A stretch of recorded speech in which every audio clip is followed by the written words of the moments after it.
திமுகவிலே எனக்கு பல நண்பர்கள் இருக்காங்க. திமுகவுடைய டெசிஷன் மேக்கிங் ப்ராசஸில் வந்து ஏன் இப்படி யோசிக்கிறீங்க, இப்படி மாற்றி யோசிங்களா நாங்களே சஜஸ்ட் பண்ணுறோம்.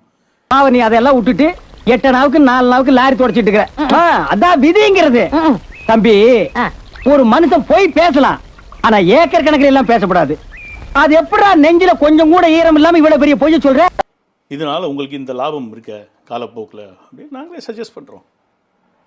ஸோ அதனால் இதெல்லாம் வந்து இந்த கிவ் அண்ட் டேக்கு இதெல்லாம் வந்து இருந்துகிட்டு தான் இருக்கும் அரசியலில். போடா பொட்ட. என்னது போடா பொட்ட. கொள்கை ரீதியாக காங்கிரஸ், கொள்கை ரீதியாக கம்யூனிஸ்ட், இவங்க 2 பேரும் சேர்த்துக்க மாட்டோம். திமுக எல்லாமே சகோதர கட்சி தான். அடங்கொம்மால ஏண்டா தேசபக்தியாடா? ஓத்தா உன்னை பெற்றாலா இல்லை யானை கண்ண கக்குச்சாடா? நான் கேட்க மாட்டேனாங்க, அறிவு வேணாங்க. திமுக எல்லாமே சகோதர கட்சி தான். என்னது போடா பொட்ட.